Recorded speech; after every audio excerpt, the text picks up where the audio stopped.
55e homélie de saint Jean Chrysostome sur l'évangile de Jean. Les Juifs lui répondirent donc : « N'avons-nous pas raison de dire que vous êtes un Samaritain et que vous êtes possédé du démon ?» Jésus leur repartit : « Je ne suis point possédé du démon, mais j'honore mon Père. » Versets 48-49 jusqu'à la fin du chapitre 8. C'est une chose impudente et insolente que le vice. Lorsqu'il devrait rougir de honte, c'est alors qu'il s'emporte et fait plus fortement éclater sa colère. C'est ce qui arriva pour les Juifs. Lorsque leur cœur aurait dû être touché de componction de ce qu'ils venaient d'entendre, lorsqu'ils devaient admirer la force et la justesse des raisonnements du divin Sauveur, ils le chargent d'injures, ils l'appellent Samaritain démoniaque et répondent : « N'avons-nous pas eu raison de dire que vous êtes un Samaritain et que vous êtes possédé du démon ? » Jésus-Christ disait-il quelque chose de grand et d'élevé ? C'était folie aux yeux de ces hommes sans raison. Il est vrai que l'évangéliste n'a point encore dit qu'il l'ait appelé Samaritain, mais toutefois ces paroles donnent bien lieu de croire qu'il l'avait souvent apostrophé de ce nom. Vous êtes possédé du démon, dites-vous à Jésus. Mais chez qui vraiment habite le démon ? Chez celui qui honore Dieu, ou chez celui qui outrage l'homme qui honore Dieu ? Quelle est la réponse du Seigneur ? C'est la douceur, c'est la modestie même. Je ne suis point possédé du démon, mais j'honore mon Père qui m'a envoyé. Lorsqu'il fallait les instruire, abattre leur orgueil et leur vanité, et les empêcher de se prévaloir du nom d'Abraham, alors Jésus-Christ parlait avec force et avec vigueur. Mais quand il avait à souffrir leurs injures, il répondait avec beaucoup de douceur. Quand il disait « Nous avons Dieu pour Père et Abraham aussi », il les réprimandait fortement. Mais lorsqu'il l'appelle démoniaque, il leur répond avec douceur, pour nous apprendre à venger la gloire de Dieu et à souffrir avec patience ce qu'on dit contre nous. Pour moi, je ne cherche point ma gloire. J'ai dit ces choses pour vous montrer qu'il ne vous appartient pas, à vous, qui êtes des homicides, d'appeler Dieu votre Père. Ce que j'ai dit, c'est donc pour sa gloire que je l'ai dit. Et pour avoir soutenu sa gloire, je vous entends m'injurier. C'est pour lui que je suis en butte à vos outrages. Mais je n'écoute point vos injures, je ne m'en venge point. Celui pour l'amour de qui je les souffre maintenant, vous en fera rendre compte et vous en punira. Pour moi, je ne cherche point ma gloire. C'est pourquoi, au lieu de me venger, je vous invite et vous exhorte à faire ce qui non seulement vous délivrera du supplice, mais aussi vous procurera la vie éternelle. En vérité, je vous le dis, si quelqu'un garde ma parole, il ne mourra jamais. Jésus-Christ ne parle pas seulement ici de la foi, mais encore de la pureté de la vie.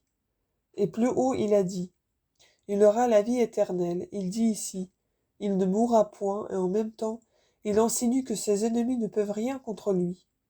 Car si celui qui aura gardé sa parole ne doit pas mourir, à plus forte raison lui-même ne mourra-t-il point. Les Juifs, l'ayant compris, lui dirent : nous connaissons bien maintenant que vous êtes possédé du démon. Abraham est mort et les prophètes aussi. C'est-à-dire, ceux qui ont ouï la parole de Dieu sont morts, et ceux qui auront ouï la vôtre ne mourraient point. Êtes-vous plus grand que notre père Abraham ? Ô vanité ! De nouveau, ils se flattent d'être les enfants d'Abraham. Il eût été plus à propos de répondre : êtes-vous plus grand que Dieu, ou ceux qui vous écoutent sont-ils plus grands qu'Abraham ? Mais ils ne le disent point, parce qu'ils croyaient Jésus moins grand qu'Abraham lui-même.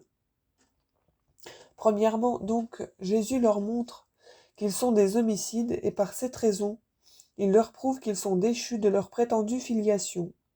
Et comme il s'opiniâtrait à le soutenir, il la combat par une autre voie, leur faisant voir qu'ils font d'inutiles efforts pour s'y maintenir. Au reste, le Sauveur ne découvre et n'explique pas de quelle mort il veut parler présentement. Il leur fait entendre qu'il est plus grand qu'Abraham, afin de les confondre encore par ce moyen. Certes, dit-il, quand même je serais un homme ordinaire, vous ne devriez pas me faire mourir injustement. Mais puisque je dis la vérité, puisque je n'ai commis aucun péché, puisque je suis envoyé de Dieu et plus grand qu'Abraham, n'est-ce pas follement et vainement que vous cherchez tous les moyens de me faire mourir ? Que répond-il donc ? Nous connaissons bien maintenant que vous êtes possédés du démon. » La Samaritaine n'avait point parlé de la sorte. Elle n'avait point dit à Jésus, « Vous êtes possédé du démon », mais seulement, « Êtes-vous plus grand que notre père Jacob ?» Évangile de Jean, chapitre 4, verset 12. En effet, les Juifs étaient des insolents et des scélérats, tandis que cette femme ne songeait qu'à s'instruire. Voilà pourquoi elle propose ses doutes, fait une respectueuse réponse, comme elle le devait, et appelle Jésus Seigneur. Car celui qui faisait de si grandes promesses, et qui d'autre part méritait d'être cru sur sa parole, ne devait point recevoir des injures et des outrages, mais il devait plutôt être admiré et comblé de louanges. Et cependant, les Juifs l'appellent démoniaque. Les paroles de la Samaritaine marquaient seulement qu'elle était dans le doute, et qu'elle n'avait pas encore une foi solide. Mais les paroles des Juifs montraient visiblement leur incrédulité et leur méchanceté. « Êtes-vous plus grand que notre père Abraham ?»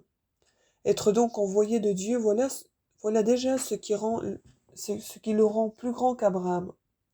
Mais lorsque vous le verrez élevé en haut, c'est alors que vous le reconnaîtrez pour tel.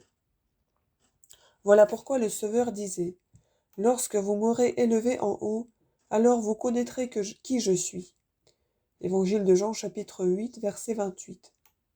Et vous, mon cher auditeur, remarquez la sagesse de Jésus. Après avoir prouvé aux Juifs qu'ils sont déchus de leur prétendue filiation, il leur fait voir qu'il est plus grand qu'Abraham, afin qu'ils sachent qu'il est bien au-dessus des prophètes. Et il leur disait, « Ma parole ne trouve point d'entrée en vous, parce que continuellement il l'appelait prophète. » Enfin, il disait tantôt qu'il ressuscitait les morts, tantôt que celui qui le trahirait ne mourrait point, ce qui est encore bien plus grand que de n'être point laissé dans les liens de la mort. Voilà pourquoi les Juifs s'irritaient davantage. Que répond-il donc? Qui prétendez-vous être? Et c'est d'un ton de mépris. Vous vous vantez, disent-ils, à quoi Jésus-Christ réplique. Si je me glorifie moi-même, ma gloire n'est rien. Sur cette réponse du Seigneur, que disent les hérétiques? Écoutez-les un peu. Les Juifs ont fait à Jésus-Christ cette question. Êtes-vous plus grand que notre père Abraham? Et il n'a osé affirmativement répondre, oui, je le suis. Mais il se répand en paroles obscures et enveloppées. Quoi donc? Sa gloire n'est-elle rien? Selon eux, elle n'est rien. Mais sachez, ô hérétiques, que comme lorsque Jésus-Christ dit « Mon témoignage n'est point véritable », il part selon l'opinion des Juifs. Il parle encore de même quand il dit « Il y en a un qui me glorifie ». Et pourquoi n'a-t-il pas dit comme plus haut « C'est mon Père qui m'a envoyé ». C'est parce qu'il voulait montrer aux Juifs que non seulement il ne connaissait pas le Père, mais pas même Dieu. Mais pour moi, je le connais. C'est pourquoi quand il dit « je le connais », ce n'est point une vanterie. S'il disait qu'il ne le connaît pas, ce serait un mensonge. Pour vous autres, lorsque vous dites que vous le connaissez, vous êtes des menteurs. Et comme vous dites faussement que vous le connaissez, moi de même, je dirai faussement que je ne le connais pas. Si je me glorifie moi-même. Les Juifs disent « Qui prétendez-vous être ?» Jésus leur répond « Si je me vante moi-même, si ce que je vous dis, je le dis de moi-même, ma gloire n'est rien. Comme donc je connais parfaitement le Père, vous ne le connaissez point du tout. » Ainsi, comme lorsqu'il agitait cette question, savoir s'ils étaient les enfants d'Abraham, il ne leur a pas tout ôté, mais il a dit « Je sais que vous êtes de la race d'Abraham, pour prendre de là l'occasion de leur faire un plus grand reproche. » De même, en cet endroit, il ne leur ôte pas tout, mais il leur dit « Vous dites qu'il est votre Père. » Leur laissant cette gloire, il montre qu'ils n'en sont que plus coupables et dignes d'une plus grande condamnation. Au reste, comment peut-on dire que vous ne connaissez point Dieu? Parce que vous chargez d'injure celui qui fait et dit tout pour sa gloire, celui même que Dieu a envoyé. Ceci est dit sans preuve, mais ce qui suit servira à le prouver. Et je garde sa parole. Si les Juifs avaient eu quelque chose à dire contre Jésus-Christ, ils le pouvaient, ils le devaient, car c'était là un puissant témoignage pour prouver qu'il était envoyé de Dieu. Abraham, votre père, a désiré avec ardeur de voir mon jour. Il l'a vu et il en a été rempli de joie. Jésus-Christ prouve encore que les Juifs ne sont point les enfants d'Abraham, puisqu'ils s'affligent de ce dont ils se réjouissaient. Et je pense que par ces paroles, il désigne le jour du sacrifice de la croix, qu'Abraham avait marqué d'avance par celui du bélier et d'Isaac. Que dire-t-il donc? Vous n'avez pas encore 40 ans et vous avez vu Abraham? Jésus-Christ avait donc alors environ 40 ans. Jésus leur répondit. Non, pardon, 30 ans. Jésus leur répondit, je suis avant qu'Abraham fût au monde. Là-dessus, ils prirent les pierres pour les lui jeter. N'avez-vous pas fait attention à la manière dont il prouve qu'il est plus grand qu'Abraham? Celui qui s'est réjoui de voir ce jour, qui a cru que c'était là une chose désirable, a sans doute regardé comme un bonheur et une grâce de voir ce jour, parce que Jésus est plus grand que lui. Ainsi, comme les Juifs voyaient en lui rien de plus que le fils d'un charpentier, il les élève insensiblement à une plus haute connaissance. Mais il est surprenant qu'ayant entendu dire à Jésus-Christ qu'il ne connaissait point Dieu, il ne sut point fâché contre lui. Et que lorsqu'il dit « Je suis avant qu'Abraham fût au monde », comme si cela les eût dégradés de leur noblesse, ils s'emportent et jettent des pierres. Abraham a vu mon jour et il en a été rempli de joie. Jésus fait voir par ces paroles qu'il n'est point allé à la croix et à la mort involontairement et malgré lui, puisqu'il loue celui qui se réjouit de la croix, qui était le salut du monde. Et néanmoins les Juifs le lapidaient, tant ils avaient de penchant pour le sang et le carnage. Et ils s'y portaient ainsi d'eux-mêmes sans autre attention, sans rien examiner. Mais pourquoi Jésus n'a-t-il pas dit « J'étais avant qu'Abraham fût au monde, mais je suis » Comme son Père, pour se faire connaître, s'est servi de cette parole « Je suis ». Jésus-Christ en use de même. Cette parole marque qu'il est éternel, en tant qu'elle ne fixe aucun temps particulier. Voilà pourquoi les Juifs regardaient cette parole comme en blasphème. S'ils ne pouvaient donc pas souffrir cette comparaison qu'il faisait de lui avec Abraham, quoiqu'elle ne fût pas si grande ni si avantageuse, n'est-il pas visible que s'il était souvent fait égal à son Père, il n'aurait pas cessé au moment de le persécuter et de le poursuivre. Ensuite il se retira encore à la manière des hommes, et se cacha après les avoir assez instruits, et avoir accompli son œuvre et sa mission. Il sortit du temple, et fut opéré la guérison d'un aveugle, prouvant par ses œuvres qu'il est avant Abraham. Mais peut-être quelqu'un dira, pourquoi ne se réduit-il pas à l'impuissance? Ne se réduisit-il pas à l'impuissance? De cette manière, peut-être aurait-il cru en lui. Il a guéri le paralytique, ils n'ont point cru en lui. Il a fait une infinité de miracles jusque dans sa passion. Il les renversa par terre, il les rendit aveugles, et ils ne crurent point. Comment donc aurait-il cru s'il les avait réduits à l'impuissance? Rien n'est pire qu'un homme dans le désespoir. Qu'il voit des miracles, qu'il voit des prodiges, ces prodiges et ces miracles ne sont nullement capables de triompher de son obstination. Pharaon en est un exemple. Il reçut 1000 plaies, mais le châtiment seul pouvait le faire rentrer en lui-même. Il persévéra dans son endurcissement jusqu'à son dernier jour, où il poursuivait encore ceux qui l'avaient renvoyé. Voilà pourquoi saint Paul dit souvent que personne ne s'endurcisse par l'illusion du péché. Car de même que les forces s'épuisent à la fin, et que le corps perd tout sentiment, ainsi l'âme qu'une foule de passions accable, devient comme morte pour la vertu. Présentez-lui tout ce qu'il vous plaira, elle ne sent rien. Menacez-la du supplice ou de toute autre chose, elle demeure insensible. C'est pourquoi je vous en conjure, mes frères, pendant que nous avons une espérance de salut, pendant que nous pouvons nous convertir, ne négligeons point cette affaire. Travaillons-y de toutes nos forces. Comme les pilotes qui n'ont plus d'espérance abandonnent leur vaisseau au gré des vents et demeurent les bras croisés, les hommes découragés renoncent de même à tout effort. L'envieux n'a en vue que d'assouvir sa cupidité. Qu'on le menace de supplice, de la mort, il cherche uniquement à contenter sa passion. Tels sont aussi et l'impudique et l'avare.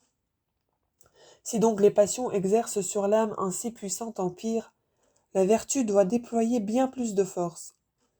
Encore, puisque pour satisfaire nos passions nous méprisons la mort, nous devons bien davantage la mépriser pour la vertu. Si ceux qui sont possédés de quelque passion méprisent la vie, à plus forte raison devons-nous la mépriser pour le salut. Autrement, quelle excuse aurions-nous? Ceux qui périssent se donnent 1000 peines afin de périr, et nous ne prenons pas même une peine égale pour nous sauver, mais nous séchons toujours d'envie. Rien n'est pire en effet que l'envie. En voulant perdre autrui, l'envieux se perd lui-même. L'œil de l'envieux sèche de dépit, sa vie n'est qu'une mort continuelle. Il regarde tous les hommes comme ses ennemis, et ceux mêmes qui ne lui ont fait aucun mal. Il s'attriste que Dieu soit honoré. Ce dont le démon se réjouit, il s'en réjouit aussi. Cet homme est honoré des hommes, mais ce n'est point là un honneur, ne lui portez point envie. Il est honoré de Dieu. Imitez-le, mais c'est là ce que vous ne voulez point faire. Pourquoi donc vous perdez-vous vous-même? Pourquoi jetez-vous ce que vous avez entre les mains? Vous ne pouvez l'égaler ni faire quelque profit. Pourquoi de plus vous faire du mal? Il faudrait vous réjouir avec lui, afin que si vous ne pouvez pas participer à ses travaux, vous en tiriez du moins quelque profit par votre congratulation. Souvent la bonne volonté suffit pour nous faire un grand bien. Ézéchiel dit que les Moabites ont été punis pour avoir insulté les Israélites et s'être réjouis de leur calamité, et que ceux qui gémissent sur les maux d'autrui obtiennent le salut. Que si ceux qui pleurent sur les maux de leurs frères y gagnent des consolations, à plus forte raison en recevront-ils ceux qui se réjouissent des honneurs qu'on leur fait. Le prophète reprochait aux Moabites de s'être réjouis des maux qui étaient arrivés aux Israélites, et cependant c'était Dieu même qui châtiait ces derniers. Mais Dieu ne veut pas même que nous ayons de la joie des châtiments qu'il inflige, et lui-même ne prend point plaisir à se venger. Que s'il faut s'affliger avec ceux qui souffrent, à plus forte raison ne faut-il pas porter envie à ceux qui sont honorés. C'est ainsi qu'ont péri Écoré et Dathan, livre des Nombres chapitre 16, qui d'une part ont attiré sur eux-mêmes la vengeance divine, et de l'autre ont rendu par là plus illustres ceux à qui ils portaient envie. Car l'envie est une bête venimeuse, un animal impur, une malice volontaire, qui ne mérite point de pardon, une méchanceté qu'on ne peut excuser, la racine est la mère de tous les maux. Arrachons-le donc de nos âmes, afin que nous soyons délivrés des maux présents, et que nous acquérions les biens à venir, par la grâce et la bonté de notre Seigneur Jésus-Christ, par lequel et avec lequel gloire soit au Père et au Saint-Esprit, maintenant et toujours et dans tous les siècles, ainsi soit-il.